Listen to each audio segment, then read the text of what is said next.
AAT Birds Weekly Report is the Eagle news, notes, and analysis you need.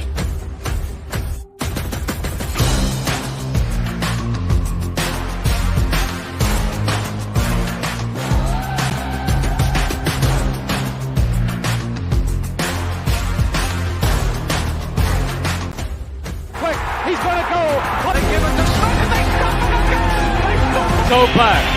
He looks, fires for the end zone. Intercepted. The 20, the 10, the 5. Touchdown. Matt Ware. Midfield. He's going to go.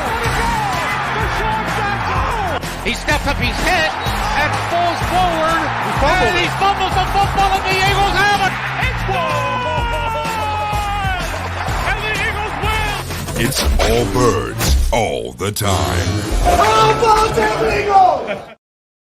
And welcome to another edition of the AAT Birds Weekly Report. I myself, Johnny Ulecka, is joined as always by Chip at Chip for the Birds. And we're going to talk a little bit about the Eagles. So we have... Is that what we're going to do? I love it. Yeah, just a little bit. But got some news coming in. Chip and I went over our stay or go Eagles free agents. I feel like it's something that's a little bit interesting with... free agency about a month away here. Got other things planned in the future weeks, so this is kind of the best time to, get going on that, see what kind of Eagles players from last year we want to keep, and see who potentially we just want to let go. And of course, we have the Hasaan Reddick, which I think I want to start Shenanigans. There. Yeah, we got to start there because it's the most recent, it's the most current, and it is once again the biggest example of the Eagles having to be involved in Super Bowl Sunday, even though they're not involved in Super Bowl Sunday. Yeah, so of course a report comes out on Super Bowl Sunday from Ian Rappaport about Hasaan Reddick and that the Eagles are letting him seek a trade, basically letting him see what's out there.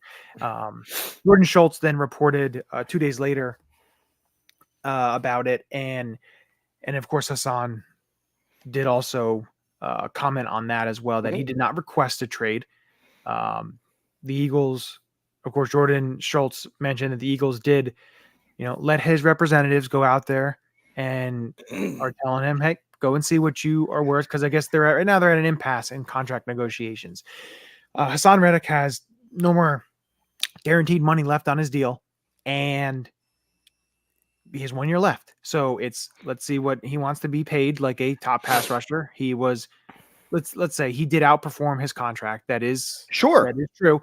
The Eagles gave him a 3-year, $45 million deal in the 2022 offseason.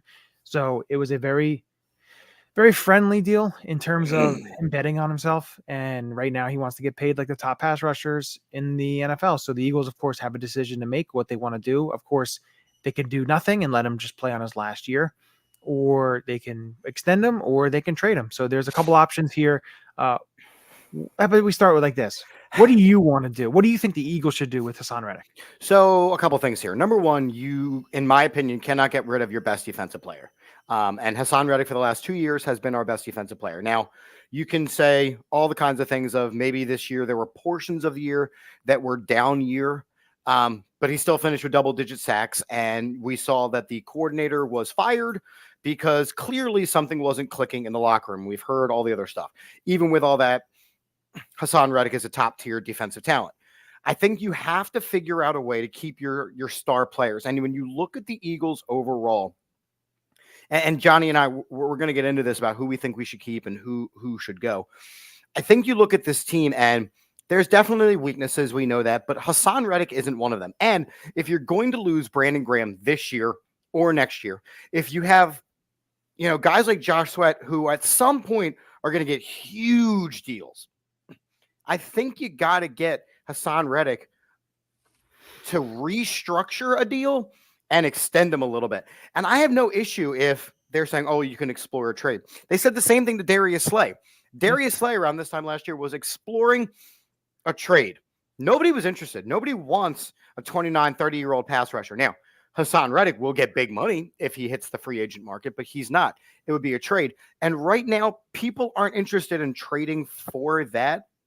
And he doesn't want to go. He wants to be here, but he also wants market value. And I think that people who got upset and offended by that need to realize that there is people who are trying to fleece the organization, and then there are people who are simply demanding to get paid what they are worth. And I don't think that Hasaan Reddick is in the wrong here for demanding that.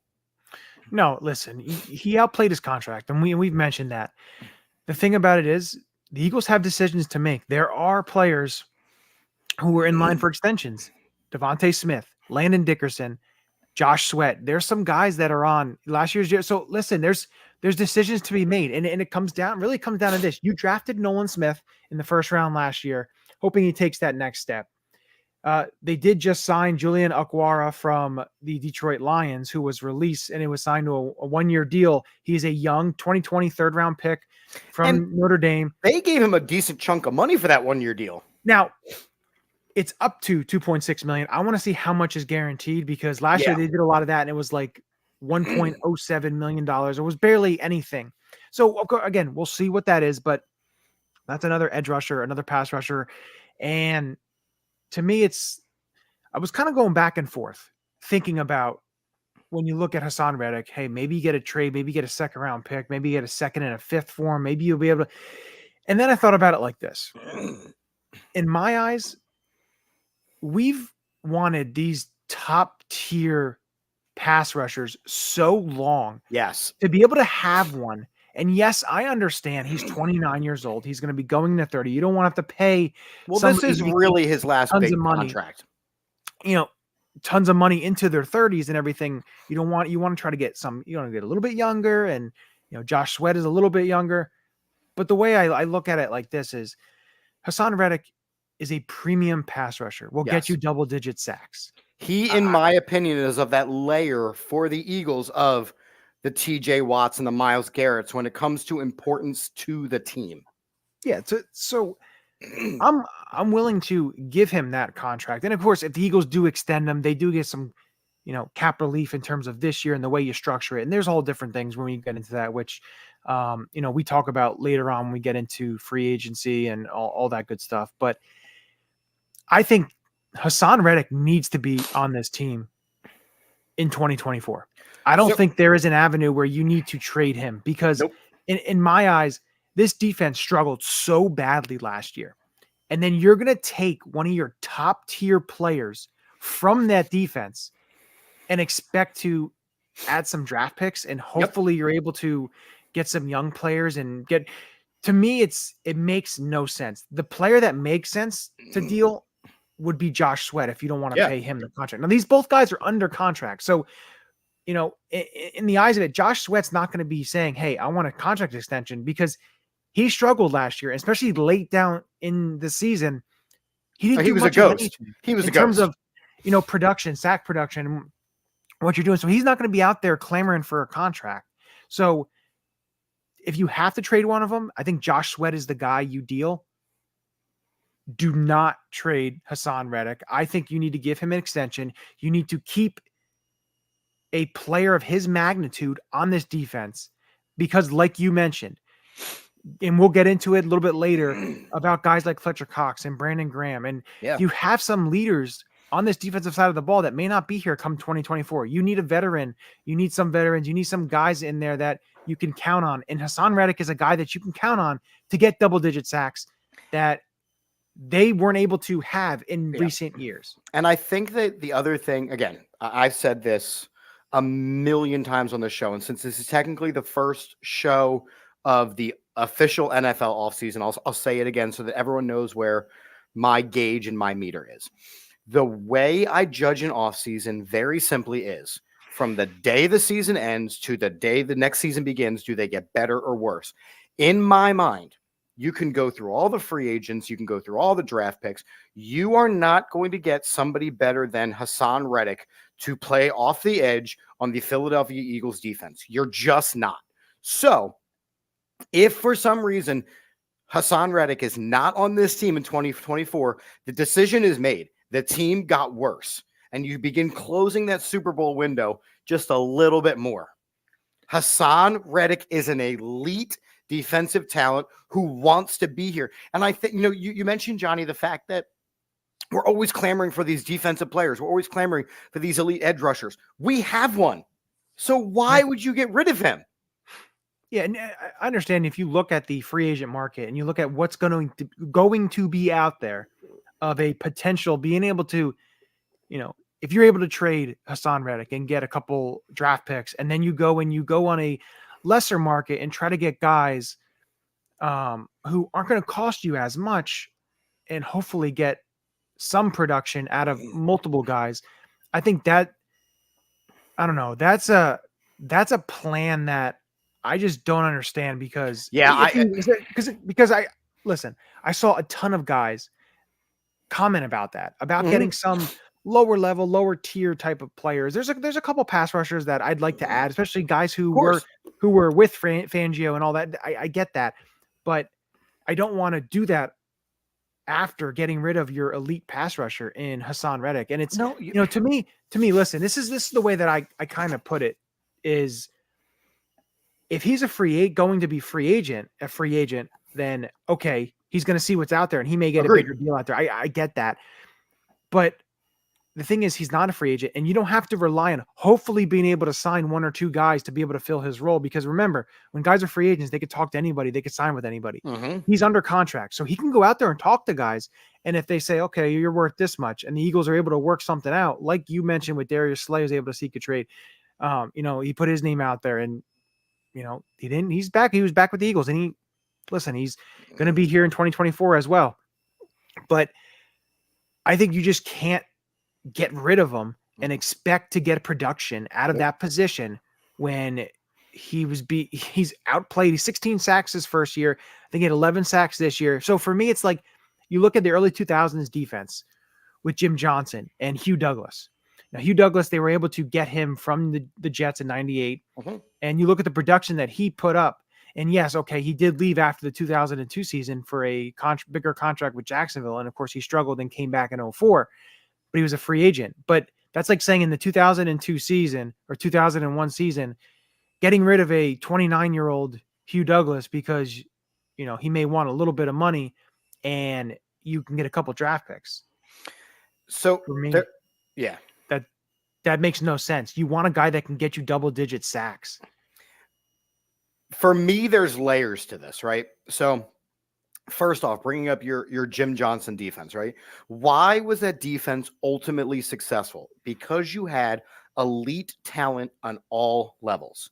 So you had your Hugh Douglas on the line. You had your Hollis Thomases on the line, and they played really well together. You had in the middle of the field, you had your Jeremiah Trotters. In the secondary, you had your Brian Dawkins and your Troy Vincents and your Bobby Taylors, right? You had those guys so that there were strengths at all levels. You look at, and even though they lost and they gave Steve Wilkes the boot, which again, mind-boggling to me. But look at the 49ers, right? The 49ers defense, what did they do at the trade deadline? They added a exceptional pass rusher to complement an already great pass rush. And the thing is, before the trade deadline, they also added Randy Gregory from Denver. So they added two pass rushers. They added Randy Gregory. They added Chase Young. In the middle of the field, they had Dre Greenlaw. They had Fred Warner. The secondary, whoever, they still lost for a reason. And you saw when you have levels to this team, and this was my whole point, when you have levels to a defense, it's fine. Right now, we know that the Eagles defense is not a level defense. We have a very good pass rush. We have a pathetic linebacking core, and we have a secondary that get absolutely torched in the second half of the season when scheme fell apart. So you have to build levels. Yeah, and listen, depth was a huge thing because they didn't rotate guys. There was a lot of tired guys. Hasaan Reddick and Josh Sweat played so many more snaps than they did the previous season. And I think the way you look at it, and two additions to the team that I think is kind of going to the direction of getting more bodies in there, getting some talented guys, and also taking shots at guys that potentially it's a low risk, high reward. One is Julian Alquara that we saw they sign yesterday, a young player, which also his brother Romeo, who he played with in Detroit, he's a veteran, is older than him. He is also a free agent. So just thinking about that, but he's 26 years old and 6'4", 239 pounds. He's a stand-up a Nolan Smith type of edge rusher. Yep. That's what he is. He's not a, everyone thought outside linebacker, think he's a, off the ball linebacker. That's not what he is. He is a pass rusher. That's what he does. And that's what he's going to fit in this 3-4 Fangio defense. And another guy, as we're talking about replacing, and hold on, because I just want to hit on this while it's still fresh here. You mentioned kind of like replacing guys and adding guys in and sometimes letting guys go. Look at the linebacking core from this past year, right? They got rid of good linebackers who were successful with their next teams with the belief that Nakobe Dean was going to be enough. Nakobe Dean barely played this season. That Nolan Smith was going to be enough. How much did he really see the field? So you cannot, again, if you were going to replace Hasaan Reddick for any reason, you would need to bring in one of like the defensive player of the year finalists for it to be an acceptable trade. And that's not going to happen. So this conversation needs to be, how can we make sure that Hasaan Reddick stays in Philadelphia? Yeah, no, you're right. That is absolutely the key thing that needs to That's needs a good to take, by the way, Johnny. I want to remember that. Yeah. Okay. Remember that. You better not note that down. So the other player was Terrell Lewis, who is one of the futures free agents that they signed right after the season. 6'5", 262-pound edge rusher from Alabama, was a third-round pick in 2020. Same as Okwara was a 2020 draft pick as well, a higher draft pick as well. So, they're taking shots on these guys. Can these guys turn into something? Potentially. Which is great. I hope they turn into something. You just don't know, but they're taking flyers on these guys who are both, young players. Lewis won't turn 26 until August, and Okwara is 26 years old. He turned in December, so he'll be 27 in late December. But again, these are guys, both third-round picks in 2020, that they're taking chances on because, listen, you never know what you can hit on these type of players. I can go on each and every roster and show you guys that were signed late as a future or whatever it may be, signed off a team who, maybe they just didn't show the full potential with the team that they were playing on, that they just need to change the scenery. And I mean, the Eagles, Reed Blankenship was undrafted and has turned into a starting safety. Now, he still needs some work. The starting quarterback of the NFC champions this year was Mr. Irrelevant. And we all know Mr. Irrelevant. And, he didn't play great in the Super Bowl. But again, you're going to need to hit on some of these late level guys. But it does not change the fact that when it comes to elite talent, you know what it looks like. You have it on your team. You do everything you can to keep it there. No, you're right. And then another thing I want to bring up, and it's in regards of, before we get to our stay or go free agents, I'll give you your time to pull that up. I just want to mention this, and it has to do with the moves that were made by the Chicago Bears today. Mm-hmm. The Chicago Bears released former Pro Bowl guard Cody Whitehair and safety Eddie Jackson. Mm-hmm. And I'm going to put it to you like this. Eddie Jackson, just like Zach Pascal years prior, was basically destined to be a Philadelphia Eagle when you look at it with the connections and the ties. Eddie Jackson was drafted in 2017 with Vic Fangio. Eddie Jackson needs to be a Philadelphia Eagle. And with that, unfortunately, I think you need to cut Kevin Byard. You did get him for a trade, but cut Kevin Byard saves you a big cap money. Yeah.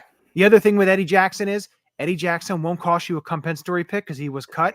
Also, he will not cost you a ton of money because he is, again, a veteran free agent released. He's not going to cost you the top level safety free agent. And I'm not saying that they can't sign a safety free agent as well, a younger guy. But to me, Sidney Brown being hurt, Eddie Jackson should be a Philadelphia Eagle, and Kevin Byard, unfortunately, I believe, is a cap casualty. Yeah, I think that by that point it may have been too far gone, but when you added Kevin Byard, you saw a change in the defense. I remember being excited that we got the guy, but you saw a kind of more laissez-faire, lackadaisical defense intensity. And I'm not necessarily going to throw that on Kevin Byard. I'm going to throw that on, Sean Desai and inability to effectively communicate what he wanted his defense to do. But again, at the same time, I'm not heartbroken if Kevin Byard is not back on this team. I'm not heartbroken if James Bradbury is not back on this team. These are guys who were ineffective. They were ineffective. They were on kind of prove it years. Their old team doesn't want them. Then they they signed James Bradbury after they pivot from CJ Gardner-Johnson last year. I just think that these are guys that don't necessarily fit that Philadelphia mold. Now, Eddie Jackson played tough in Chicago. I mean, I like that move. I think that's a quality move. And again, you mentioned, we have guys coming off of injured reserve. We have, Sidney played amazing this year, considering where he was and what we expected out of him this year. And you've got these guys on future contracts, and all that is wonderful. I just think that certain guys that were supposed to elevate the defense fell way short. Yeah. And that's what that levels thing I keep talking about. No, and you're right. Eddie Jackson has had some, issues with staying healthy in recent years. He's only played 12 games the last 2 years and 14 games in 2021. He'll fit right in. That's great. Yeah, and he had 4 interceptions in 2022, an interception last year. He had 12 games. So listen, he's not the all-pro Pro Bowler he was back in 2018, 2019. Again, 2018 was Vic Fangio's defense, and 2017 was as well. It's a familiarity thing. Sometimes, change of scenery. He is a veteran. You need that veteran in the secondary. I understand Kevin Byard is a veteran. Give him an all. People say give him an all season. Let's see what he can do. But again, he's not coming back on this team at his cap number. Yeah. He's going to probably be a cap casualty or a restructure, depending on what they do. But for me, I think Eddie Jackson should be signed, and Kevin Byard, unfortunately, is going to be a cap casualty. In my eyes, that's what I think, helps this defense in getting another veteran. They're both the same age, and of course, free agency and draft, you have to, draft defense and improve the positions, the holes that you have on defense. But for me, Eddie Jackson should be a Philadelphia Eagle. And I think that the other thing that, requires just the slightest of mention is you look at the last offseason where Jonathan Gannon was on his way out, even during Super Bowl week. Our season went very late. Okay, so then he leaves. So then they got to get the next guy in. Okay, so now you've got the next guy in and you're learning the new scheme. And then you're adding guys really late. Bradbury, he's a late addition, adding with the re-signing. You're adding Kevin Byard in the middle of the season. You're adding Cunningham in the middle of the season. So these are guys that are kind of late addition, not the middle of the season, towards the end of the preseason. I'm sorry. They take some time to learn the scheme. So for me, I think the Eagles do need to be a little more aggressive when it comes to the free agency class and get these guys in here early to work with Vic Fangio, learn the scheme so that the unit as a whole is cohesive. Yeah, and speaking of free agents, you and I did our stay or go free agent list on who we think. Basically, what we're going to be showing here on the graphic is our stay list. Basically, the guys that we would like to keep on this Philadelphia Eagles team. You can always check to see what the full Eagles free agents are. But there's a lot of them. Yeah, for me, Brandon Graham, I know he did say he wanted to play one more season as like a send-off season, his 15th year. I think that's something the Eagles should do. He's not going to cost you a ton of money. I think, give him a farewell tour. He deserves it. The most games played in Philadelphia Eagles history. I'd love to have him back. DeAndre Swift, I have him as well. I know the running back market, there's going to be a ton of players available. And I didn't also see today that potentially Joe Mixon may be out in Cincinnati, which adds potentially going to add another player to the free agent market with running backs. The running back market is going to be super top heavy, but if the Eagles are able, with it being that heavy, if the Eagles are able to get DeAndre Swift on not a top dollar contract and able to get him at the level they want to get him, I think a local discount. He wants to be here. And I think he would do really great because if you look at Kellen Moore and what Tony Pollard did in his offense to what Tony Pollard did this year, I think DeAndre Swift can have the effect that Tony Pollard had in the 2021-2022 and be a game changer for the Eagles offense. Sua Opeta, just a depth guard. You do need depth, especially if Jason Kelce does in fact retire. You need that veterans who know the system, who's been here.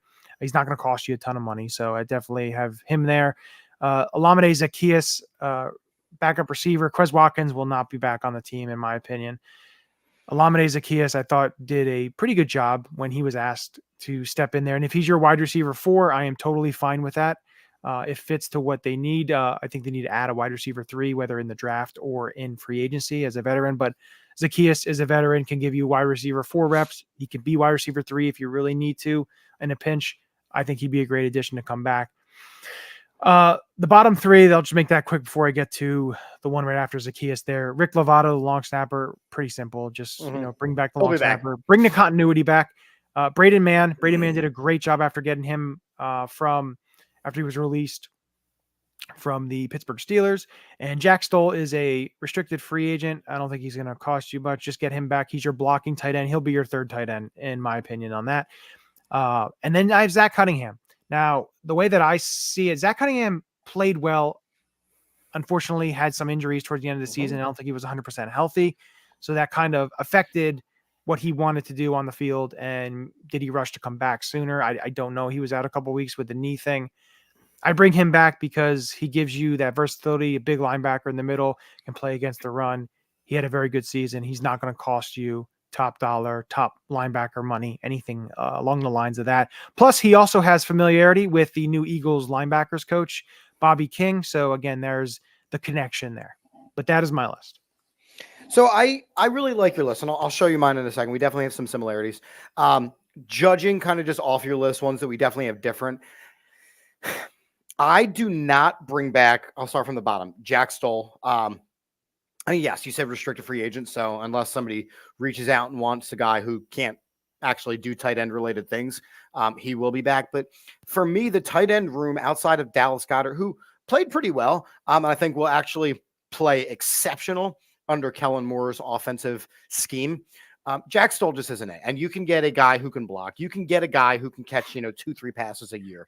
And you don't necessarily need him. So he was actually kind of an afterthought for me. Braden Mann, I'm the biggest punter thumper there is. He played really well. He was a fantastic addition for us. And, he's definitely better than Aaron Cyphus. For me, I think that he'll still be available when you're ready to roll in, late July, early August. So sign him then if needed. But see what else is out there. This is where I disagree with you on that. I know. You think he's going to end up in Pittsburgh. Pittsburgh released their punter, who had a horrible season. Awful. And they got rid of the wrong punter. So their aspect of it is, let's get rid of the punter now. Let's save some money. In my mind says they are going to pay Braden Mann more money than the Eagles should be willing to pay a punter. Well, we'll have to see about that. But again, Braden Mann had a great season. I don't want to sign a guy or get a guy and it turns into the Siposs thing all over again. Agreed. Agreed. The Eagles haven't recovered since they let Cameron Johnston walk. Yeah. And again, you're not going to be able to just pick anybody up. We've seen this already. Murder Leg is available. Yeah. Well, I don't know. And cleared. I'm just saying, I don't know. I just think, to me, Braden Mann, to just let him go off the season he had for you, I think that'd be a big mistake. And for me, Cunningham, you mentioned the injuries. We if we're going to rely on defensive players, they can't be more injury prone. We saw his career kind of fizzle out over in Indianapolis. Then he came here, he gets injured a little bit. So for me, Cunningham is he's not of the caliber of linebacker that I need from a starting linebacker on the Philadelphia Eagles. That's why I'm willing to let him walk. So here's my list. My list is a little more Homer happy for sure. I keep Fletcher Cox if he wants to play because he's Fletcher Cox. I keep Brandon Graham because he's Brandon Graham. AAT Birds, released a story a little while ago that says that Jordan Mailata thinks there's no way that Jason Kelce plays. Again, I want to see Jason Kelce back, but again, we'll see now that he's recovering from his Super Bowl hangover. I agree. DeAndre Swift absolutely needs to be on this team. He was underutilized somehow this year, and he was still exceptional. DeAndre Swift is that, slash quick back that has always been successful this century with the Philadelphia Eagles, whether it be your Brian Westbrook type player, whether it be your LaShawn McCoy type player. DeAndre Swift is of that ilk. I don't necessarily want to keep Boston Scott. I just don't think that they're going to get rid of him because we play the New York Giants twice a year. Justin Evans. Then I kind of go into some special teams land. So Justin Evans, he's a young kid. Always injured. You just said about injured. Always injured. But again, very, very cheap. I think Zach Cunningham is going to be a lot of money to bring for a starting linebacker. Whereas Justin Evans, as a special teams guy, you throw him $1 million or $2 and you call it a day. Suapeta for depth. I think that Nick Morrow, again, is some depth in your special teams. I don't think he's of the ilk where you need him in your linebacking core, but you need him for special teams. Lovato will be back. Jack Driscoll will be back. Sean Bradley falls into that same ilk of depth of linebacker for special teams. And yes, I am doing a show while standing up is some new-ish. I'm doing what I can to Peanut. I'm doing what I can to try and stay fit in this offseason. So that's my list. Johnny, you had some thoughts that you were not willing to share with me in the green room. Go ahead. Before I get to it, I did mention to Chip before, it looks like it's our view of what the urinal cake sees when Chip is taking a nice number one. Yeah, it's a great view. Yeah, if you say so. I do say so. Get your magnifying glasses. Wow. Okay. So when you take a look at this, and for me, what kind of stands out, Fletcher Cox, I was on the fence. If he's back, hey, that's great. Absolutely great. If he's not, then I think you need to get a veteran like you did last year when you got Contavious Street, someone along the lines of that, because you have Jordan Davis, you have Jalen Carter, you have Milton Williams, but you need some depth. We know that. Moro Jomo's there as well, but depth is always needed. Boston Scott, I just don't know if there's a role for him, and I feel like he can get a running back 2 job somewhere else. It's a shame. I don't want to keep him. I just don't think he's going anywhere. He's like a fungus. Yeah, well, I'm just saying. He's like a giant fungus. I just don't think he comes back. Justin Evans, I think once was injured and didn't come back, they're done there. Nick Morrow, I just think been there, done that. I'm not really sure they're going to go that route. They're not going to bring him back. Listen, they cut him and then had to re-sign him, and right. He started off a couple games looking pretty good, but then, Jack Driscoll, I could see. Let's see. For me, I picked one or the other from Opeta or Driscoll. I kept them both because you've got an aging line. Again, it's going to bring it to a point where this is where you need to draft an offensive lineman or 2 in the draft, and maybe sign a veteran out there as well. Sean Bradley, I understand like special teams. I understand that, but Achilles injury, I'm not sure he comes back, because remember, you're also getting Zach McPherson back, who plays special teams. You have Ben Van Sumeren, who plays special teams. Brandon Smith, the Penn State linebacker, is also a futures. He's a special teamer as well, had a couple plays on special teams. And I think they go the route of that way. But again, it's going to be interesting to see what they do. I don't think they have the... With special teams specifically, because they're not replacing that coordinator, I could see him having a little more say in the guys that he wants on his special teams. Yeah, that is true. But, for me, it's looking at guys like Ben Van Sumeren and Brandon Smith. I think they've kind of leapfrogged Sean Bradley, who's been in the league for 4 years. And yeah, he has been in for a couple now. Had a tough injury, but listen, it's going to be fun to see kind of how they mold this team, what direction they go with, what they do with Hasaan Reddick, what they do with some of these other guys that need extensions. It's going to be interesting to see how they start shaping this roster. How much say do you think Vic Fangio has in the terms of what kind of personnel that he's going to want on the team? Because a guy that is that respected by Howie and Nick, and basically they thought they were going to get him last year, to then get him.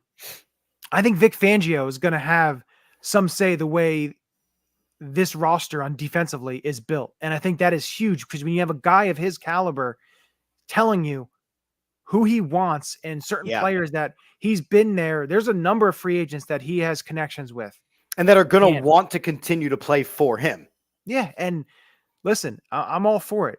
Give me guys who know the system. Give me guys who are playmakers. Give me guys who want to be out there and give you and actually take what is being taught to them out on that field and the brand of football that we're used to.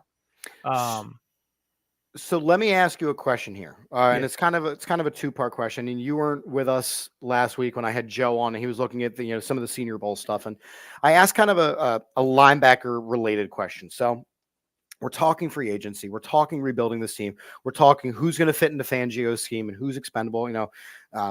Peanut coming in with some great questioning here, and this kind of along those lines. So, is this the year that Howie prioritizes the linebacker position, knowing how vital it is, seeing two teams in the Super Bowl and the Final Four all having quality linebackers? And this is the draft portion of the question. I asked Joe this, and he gave a really good answer, but I'm curious to know. Every year, the Philadelphia Eagles fan base finds one player in the draft class, and they harp and they harp and they harp and they go, this is the guy, this is the guy, this is the guy. And usually he doesn't fall to us. A couple years ago, it was Marcus Mariota. A couple years after that, it was, Micah Parsons.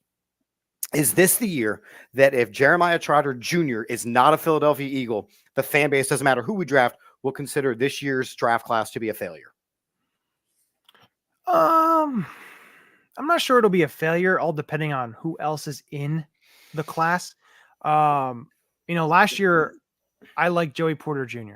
Yeah, that was the guy last year. Yep. Penn State guy. I liked him as a prospect. They didn't get him and went to Pittsburgh. The whole lineage there with him and his dad, and he had a great season. If Trotter Jr. isn't selected, it'll be tough. I would say that because I'd love to see him on the Eagles. And before I dive a little deeper into it, I do want to mention this. I've seen some people say, well, Nakobe Dean and Trotter, they're so undersized. You can't play with those two undersized guys. So Nakobe Dean is 5'11", a little over 5'11", and 231, I believe. Okay. And Jeremiah Trotter Jr. is his page says 6 foot 230. You'll get a real measurement at the combine. And I say, well, why can't that work? Because when you look at a team like the Baltimore Ravens, who has Patrick Queen, who is 6 foot and 227, 228, and you have a guy like Roquan Smith, who's 6 foot and 7/8, 236 pounds. You don't have to be 6'2", 6'3", 250-pound linebackers anymore. It's just that's not the way the football is being played. So I think they can play together. But for me, looking at it, you can't say that they haven't tried to draft linebacker the last couple of years. Because remember, in 2020, they drafted in the 3rd round Davion Taylor. Again, that was a miss. Overdrafted him. They drafted Nakobe Dean in the 3rd round after he fell, and everyone thought that was a huge hit. Now he can't stay healthy. Do they go and they draft somebody in the 2nd round or the 3rd round? I think most likely, and you could put it here, I think the Eagles will draft a safety and a linebacker high. I think they're going to go away from let's draft a bunch of defense and offensive linemen early. Not saying they don't do that in the 1st round, but mark it down. The Eagles will draft a safety. You can even say safety, corner, or linebacker in the first 3 rounds. They're going to be a combination of the two of those drafted by the Philadelphia Eagles. Yeah, and I tend to agree. And again, Pina saying this year will prove that great defensive backs and great defensive coordinators are game changers. This is how we write by not prioritizing linebackers. I think that whatever you do, and this is kind of the point of the whole show we've talked about. Whatever you do, you have to have excellence somewhere, right? So we spent a lot of time already tonight talking about whether or not Hasaan Reddick should still be on this team. He is excellent. You got to keep him there. And then as you get to the 2nd and 3rd level, there has to be excellence somewhere. And right now, this Eagles team, whether it is a lack of excellence or a lack of coordination of what they have, it's just not cutting it. So we've been clamoring for years of the need for linebackers. And maybe we're right, maybe we're wrong. But I can tell you the way we got run over this year, it matters. The way that tight ends are consistently successful against the Philadelphia Eagles, going back a couple of years, is a problem. So to me, the solution is get good linebackers.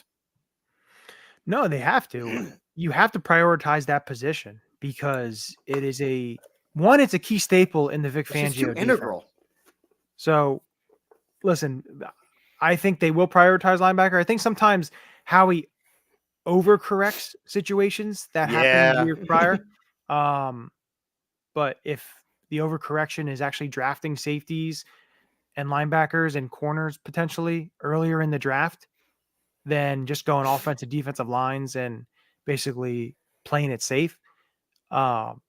Listen, I'll be all for it because I think there needs to be a little bit of a change in type of philosophy that they like to build the team and build upon. I'm not saying go totally away from the way you build a team. That's not what I'm saying, but a little bit of a shift in the philosophy of the way that they draft and the way that they build this team, because I think you need to start getting younger in the back end and drafting a safety. I think the last safety that they drafted, I'm trying to think early, like in the top 2 rounds or top 3 rounds, maybe top 2 rounds. Top 2 rounds. The last second round safety, I believe, was Jaquan Jarrett. Yeah, I may have to check up on that, but I'm thinking that's who it was, because before that it was Nate Allen that they drafted. So listen, they've done it, but it's been a very long time. And hey, listen, they did draft linebackers in Jordan Hicks in the 3rd round. Chip drafted him, and they drafted Michael Kendricks in 2012, and he drafted him in the 2nd round instead of Russell Wilson. But listen, they do prioritize. It's sporadically. They haven't in a little bit, but they have a lot of picks this year. I think definitely they need to go ahead and prioritize that position. But those positions. You can't rely on picks to solve the problem. You has to be a balance of all of it. Free agents, better coaching of the guys you already have, and making the right draft picks. The first move I make to change the defensive personnel, Bradbury's gone. Yeah, I think, well, you may have to wait until you can cut them and then just mark it. You can mark 2 guys as a post June 1 cut. Yeah, Bradbury's gone. I think Bradbury, you just saw the slip in production, and just, he's a great guy, but I think it just needs to give the younger kids an opportunity, whether it's Keagy Ringo, whether it's Isaiah Rodgers, who also is added to the team. You're very high on him. I'm curious to see how he's going to perform next year. Listen, I like I know he's away from the game for a year, but I really like what I've seen from him as a Colts player. My cousin's a Colts fan, talking with him about him. He's an absolute game changer in the return game, kick returner. I know you don't get many kick returns, but it's still another dimension. You never know in terms of being able to use him there, but also he had a really good season. And for the Colts before everything went down. So, and he's still young. It's not like he's 30 years old. He's 26 years old. So it should be fun to see him. You have Keagy Ringo. Do they draft a corner? Do they sign a high profile corner? It's going to be interesting, and we'll be here to break it all down. Free agency is just about less than a month away. So it's going to be fun. Now, next week, it's going to be a fun episode. We have Rob Motti coming on. Love the Associated Press. He was at the Super Bowl. He was everywhere there. Maybe we can kind of dive a little bit into the Super Bowl with him, but I also want to talk a little bit about the Eagles kind of collapse and get a little insight from him with that and what he sees for the Eagles moving forward in this offseason. Yeah. And the coaching staff and the coaching hires. Get a little bit of everything. A potpourri episode from a cornucopia of knowledge, if you will. Yeah, exactly. But that should be fun. But this was a fun episode, kind of talking a little bit about what the Eagles should do at Reddick and all the free agents. But again, you can follow us at AATBirds on our Twitter, on our Instagram, and also on our TikTok. So we just started doing that, post some highlights, post some things there. Just trying to stay connected with everybody. With the youth. Exactly. And of course, you could check us out at AAT Sports Network on Facebook as well. But listen, hit that subscribe button. Know when we go live, get all the info that you need. We have some fun stuff planned this off season this summer, so stay tuned and you'll be informed. So with that, we always end it with two special words. Go Birds. Go Birds. This is Matt Ware. Hey, for all the Eagle content you need, go follow All About the Birds. They do a damn thing. Check them out. Hey, Eagles fans, I may be in Tampa, but I know where to find the best Eagles content out there. Check out my friends at All About the Birds. Philadelphia, what's up? This your boy Freddie Mitchell, a.k.a. Fred X. It's all about the bird. All birds all the time.